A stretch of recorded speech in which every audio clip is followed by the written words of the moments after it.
Hello, my darlings. Welcome back to Radio Wasteland. Your guests tonight are Tara and I. That's exciting. We're talking about the amazing James Randi, which I can't hear this guy's name without laughing because it always makes me think of this Family Guy thing where there was a bully in high school that kept pantsing Peter, and Peter would yell Randy every time. So every time I hear this, I think of Randy.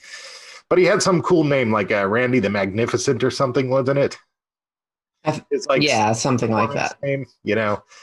Yeah, when he was a stage magician. Yeah. Which, was a lot earlier in his life. So the reason why we're talking about James Randi is he died this year. One of the many deaths claimed by 2020. And that James Randi is most famous for being a, skeptic. Although his day job originally was to be a stage magician. And not just a skeptic, but a debunker. Right. He didn't like that term, though, apparently. No, he did not.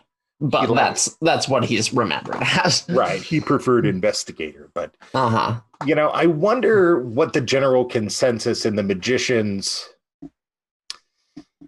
Because I'm sure there's two attitudes of magicians. And one is, this is a trick, and everybody knows it's a trick, and I'm impressive because I did this trick. Right. Or the other being... I'm performing magic and you're to be amazed and mystified.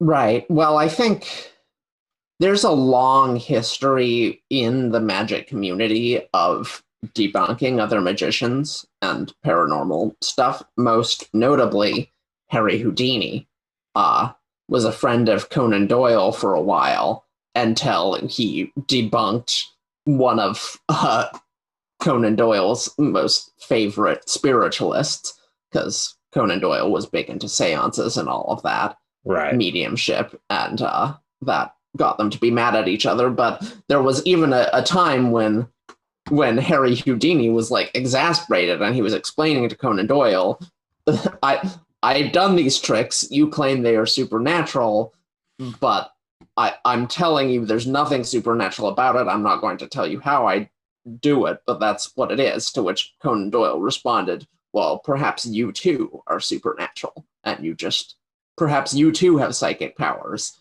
and you just aren't aware. Which, funnily enough, is something that multiple people said to James Randi. Huh.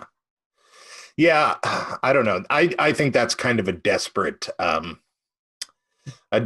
plea. The last plea of a desperate man is that, maybe you're magical too. It's like... by the way, obviously. It's the amazing Randy. It wasn't Randy the Magnificent. Randy. The amazing Randy. They both sound ridiculous. Yeah, totally. So I'm curious how, because like you remember years ago on TV there was that masked magician that was showing all the tricks on TV, and I think it was called The Masked Magician. And he was giving away on TV how all these tricks worked. And people were supposedly pissed, but you never know, in this world, it's like, obviously in this world, everybody's just, Twitter's up in arms. I'm just all great. A bunch of Russians, bots, and some angry people, it's like. So back then I wasn't really sure if that was like a marketing pitch or if people really were upset that he was giving away the secret. I think magicians don't love it when other magicians reveal their tricks, because that hurts their livelihood. Right. No one wants to see a trick that they know how it's done. Right. So unless, you just want to see the technical execution. Right. I think that's not why most people attend magic shows. But right. So I also think these people who were mad weren't mad because he was, debunking and removing the mystery. He was mad because he was coming after their jobs. Taking food out of their kids' mouths. Exactly. Yeah. So James Randi, started out as a magician, and he went on to start the Committee for Skeptical Inquiry and was the founder, surprisingly enough, of the James Randi Educational Foundation, or JREF. Oh, it's that James Randi? Oh my gosh. Yeah, really? Yeah. So, he went around and he debunked, I guess, as much as he didn't like the term. And most famously, he debunked somebody named Peter Popoff. Did you look into this one at all? Why don't you refresh my memory. All right. He was like a German-born televangelist and clairvoyant and faith healer. And like he would get all the people in the room and he would like point them out and like say their addresses and where they lived and what their medical health was. Which personally today it would just be I'd be in a room and they'd just be Chauncey lives at this address. I'd sue him. I'm just all they're gonna get me. You know, it's like yeah, exactly. You know, but and I mean he was born in 46, so he's only 30 years older than me, but so that would be in the 90s probably that he was doing this. And it turns out that he was getting cues from his wife in his earpiece that was telling, and he tried to say, oh, she's just helping me find people who need the most help and stuff. But James Randi apparently set him up by putting a man dressed as a woman in the audience. That's some Shakespearean shit. Right, right. And some 12th night drama. Right, and who supposedly had uterine cancer, and Popoff cured her of her uterine cancer. Turns out that she or he, I'm not sure if this was solely a costume or a lifestyle, but actually had testicular cancer. So I'm not sure if that's the big twist, but close enough. Just to, stick it all the more to Popoff that he deserved this. Apparently, his wife in his earphone referred to this person dressed as a woman that was black as that big N-word in the back and keep your hands off of them chest parts.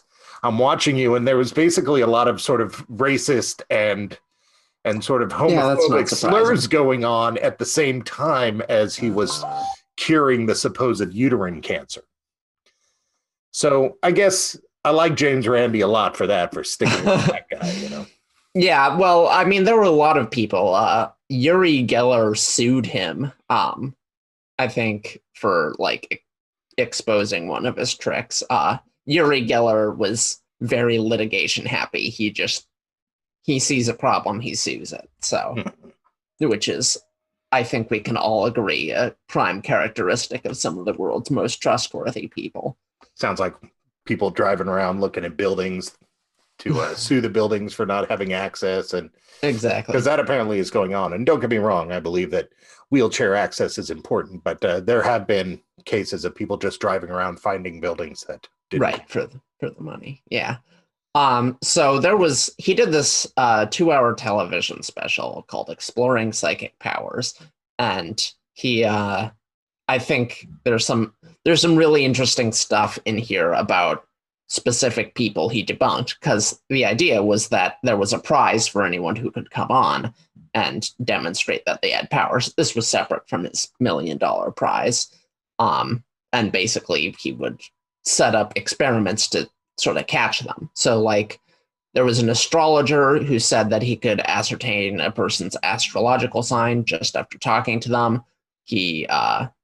So they set up a thing where he had 12 people and had to guess their astrological signs, and he didn't get any right.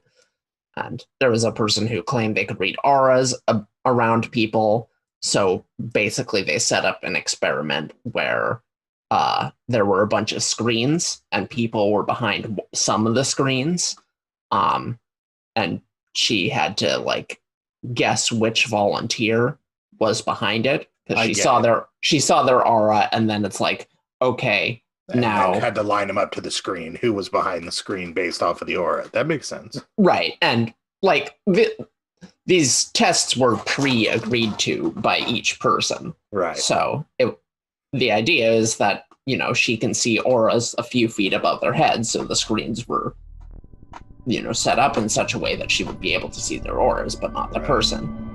But unfortunately, well, the thing is, there were only volunteers behind a few of the screens at all. A bunch of them were just empty. And she claimed that she saw auras above Ruthless. all of them. Ruthless. Yeah. Yeah, okay. Well, we're coming up on break here, but I want to find out if this lawsuit actually went anywhere. But But also, the other thing that James Randi is most famous for was setting up a prize that ended up working its way up to $1 million to prove some kind of psychic power. And we'll talk about that when we come back. You're listening to Radio Wasteland.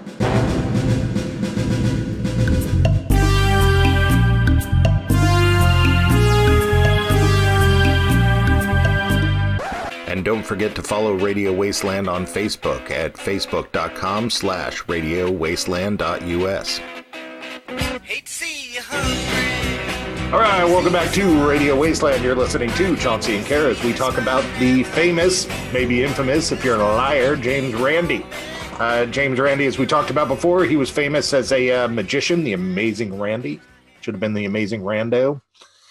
And, secondly, he was most famous for coming up with a prize that would prove that psychic powers existed. Now, before the break, you were talking about somebody tried to sue him, but I think we got sidetracked a little bit on the process that it went through. Did the lawsuit go anywhere? No, it didn't. Was it just thrown out, or? It wasn't thrown out. The guy, Uri Geller, like I said, very litigation happy, dropped the lawsuit to focus on a different lawsuit. Great. So yeah, sounds like some people I've known. That's funny. All right, so he's most famously for coming up with this prize. What was this prize called? I forget what it was called, but it was from the Committee for Skeptical the Inquiry, $1 million paranormal challenge, right? And originally it started out as like $10,000 of his own money or something like that. And other people contributed, and it ended up getting up to $1 million, where he was basically willing to give that $1 million to anybody who could prove it. Now, proof can be vague. Well, the idea was that they would tailor whatever laboratory tests to the specific claims that were made, and that both the person making the claims and the foundation would agree upon them. Right. And, obviously, if they couldn't agree, then no tests would go forward. Right. And this was after this Aura lady. This was actually before that. This television special was actually relatively recent, and it featured an astrologer, an aura lady, a dowser, a card reader, and I think something else. So did anybody ever go after the $1 million? I believe that several people did. Obviously, no one ever got it, but that's disappointing. I want to say there were several tests. I find it disappointing that I don't know. You'd think for $1 million somebody would be able to prove or at least create enough doubt that something is great. Because these cold readers. That stuff is impressive.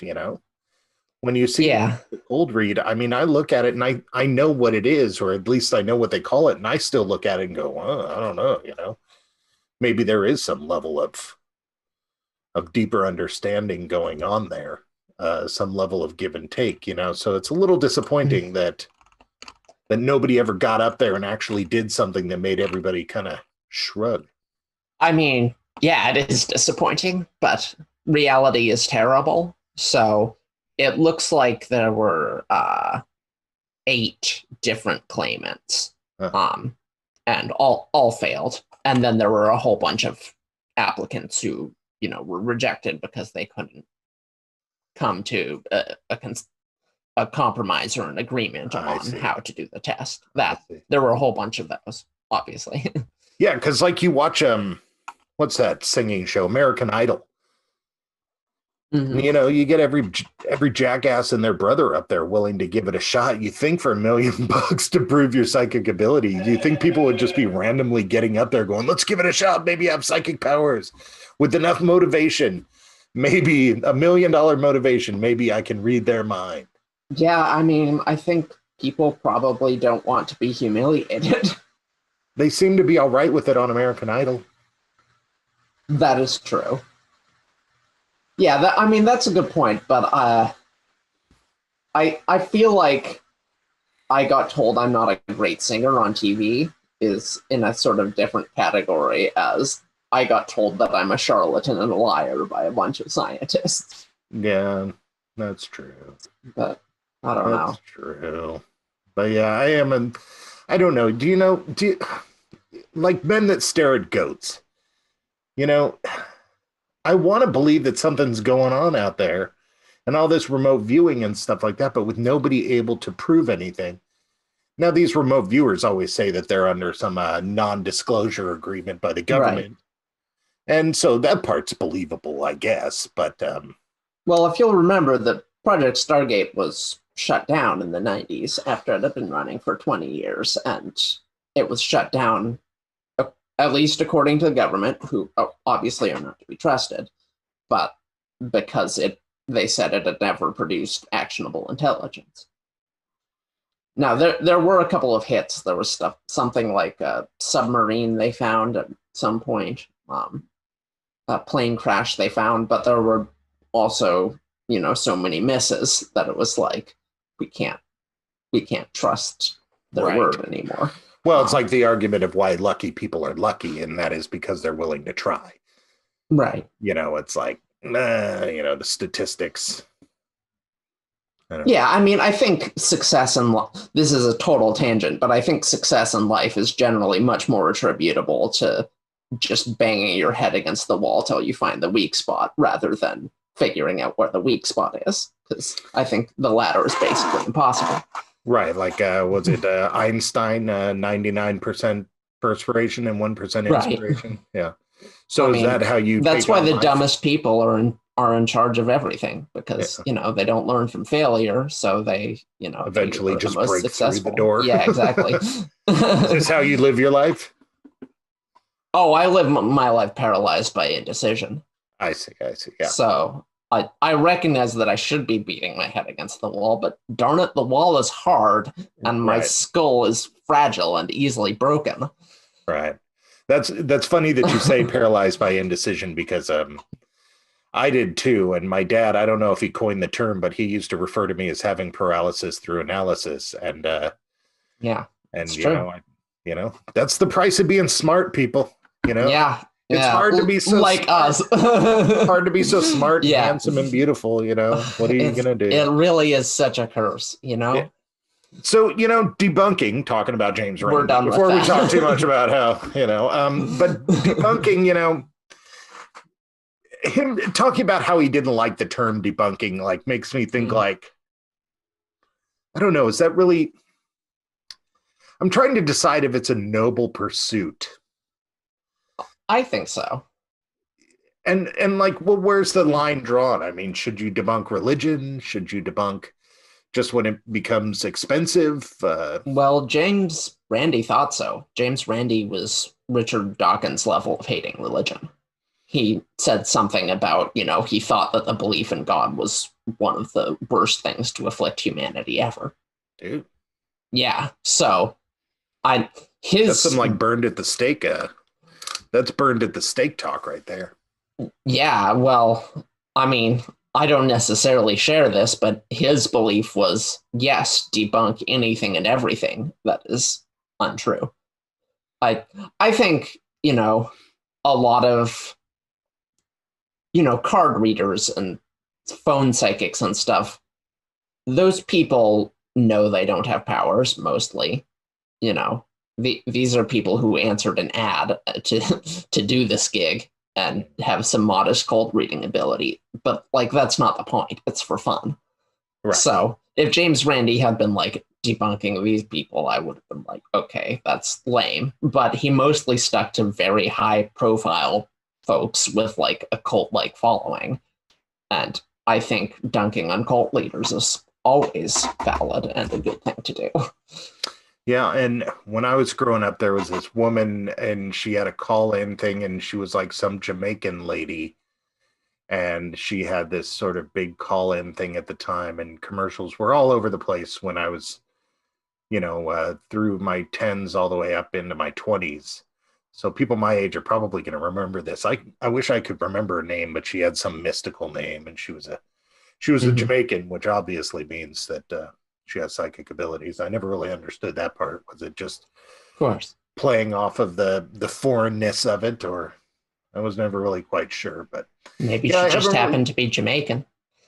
Yeah, that crossed my mind too. But I mean, every factor gets in there. But I can't decide if this is sort of like a party pooper role to choose in one's life.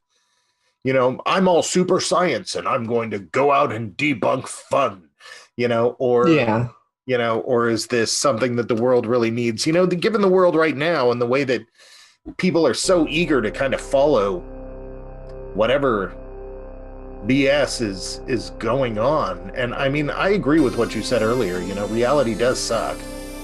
But right, exactly. How bad? But we also got to live in it, And it's even harder to live in it when there are people who aren't living in it, right? Running around wrecking shit. All right, you're listening to Radio Wasteland. Come on back. We're gonna talk about how does one go about proving this.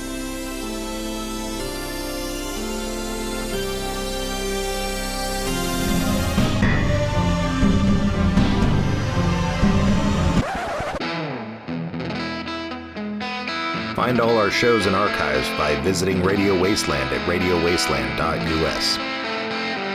All right, welcome back to Radio Wasteland. We are loosely talking about James Randi. It's more so James Randi as the inspiration for the discussion. Yes. James Randi as the archetype. Right. I liked your pointing out the aura thing. That was really, really cool, because I was thinking to myself, well, how do you go about proving these things? How do you prove? Well, we had this discussion with Eric Brumble talking about using devices that you don't know are working to discover something that you don't know is there. Right. And I always thought that was really interesting. So as I was thinking about this today, just Ghostbusters 1 just kept popping into my mind, of when Peter Venkman's like doing the cards and electrocuting him or whatever in order to see if they had psychic powers and saying what's going on behind the card. So I don't know. How do you think? Well, were there any other examples of ways that they tested this that you know of, or how would you think that we would do that? Well, here's the thing. There's actually a huge body of literature of psychologists doing exactly that, dating back more than a century. And the results are maybe surprisingly actually quite mixed. There are in fact a number of high profile experiments that do show ESP. Here's the thing though, these are experiments not like what James Randi did, where he was like debunking individuals, but these were experiments on large groups of people, tens of people, hundreds of people, etc. And it was usually like, on this experiment, we expect people to have a hit rate of 25%, because that's random chance if you're guessing 1 in 4 possibilities. But when we average out how everyone did, we get a hit rate of, 30%. And that's the kind of psychic powers that I think there's some evidence for. That said, it's far from clear that this is true, because there have been a bunch of people who tried to replicate these studies and weren't able to. There have been a bunch of people who tried to replicate these studies and were able to. So it's a little up in the air. One would expect from a scientific study that is actually valid that anyone could replicate it. That's sort of the gold standard of science, replicability of experiments. But unfortunately, well, in psychology in particular, but in a lot of scientific fields, this is a huge problem. There was a study a few years ago about where some people just decided, we're going to take 100 published studies and we're going to try and replicate all the experiments. And they found that like way more than half couldn't be replicated. Really? a lot that gets published is not true. Right. It's not peer reviewed. No, it is peer reviewed. That's the point. That isn't it peer reviewed? Other people recreating it, or? No, see, one would hope. Peer review is just other scientists looking through the methods and saying this seems valid. See, here's the problem. It's actually very difficult to get. Journals don't want to publish replications. They want to publish new studies with positive results. They don't want to publish people replicating old studies and saying, actually, we couldn't find this, because that doesn't sell magazines. Right. Science, I love science. Science isn't as good as people think it is. I see people all the time looking at studies and saying, this is a study, it's factual, its conclusions are true. And I see people all the time, especially nowadays, going totally in the opposite direction, like all these scientists are paid off, none of it's true. And, both of these are stupid. It's really, I think you can very confidently trust a strong consensus amongst scientists in the field. But an individual study that hasn't been replicated, I think, should probably not be trusted until it is, especially if it says something very surprising. So here's the thing. There's evidence that is as good as most studies for the existence of ESP. However, does that mean it's true? Not necessarily, because of all the problems I just brought up. Right, and it's somewhat anecdotal because it's such a, there's always chance, and unless you do it over and over and over to reduce. Sure, and that's the idea. So in 2010, the big one I'm thinking of, there was analysis of 9 different studies, all done by this one guy over the course of 10 years. And they all showed significant results. And this is the thing that has been replicated inconsistently. Like about half the people who replicated it were able to find that, and about half of them weren't. There's a number of reasons why you could have a study that, and just doing it totally in good faith, that shows a better than average guess rate. That might still not be true. It could be that, you're sort of peeking at the data as it's happening, and then, you close a study. You say this study is over once you find an effect that looks interesting. But maybe if you'd kept going, maybe the effect would have disappeared.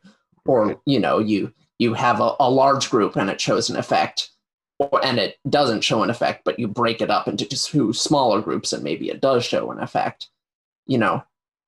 These sound really sleazy, but it's worth noting scientists do this stuff all the time. Not because they're liars.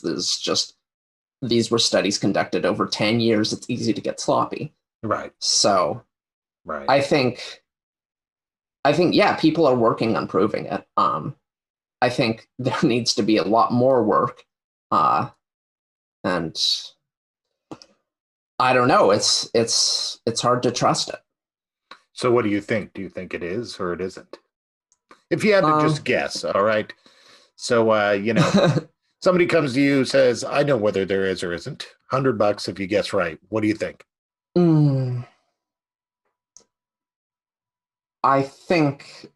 I guess that it isn't real. Oh, that's so sad. Yeah, I know.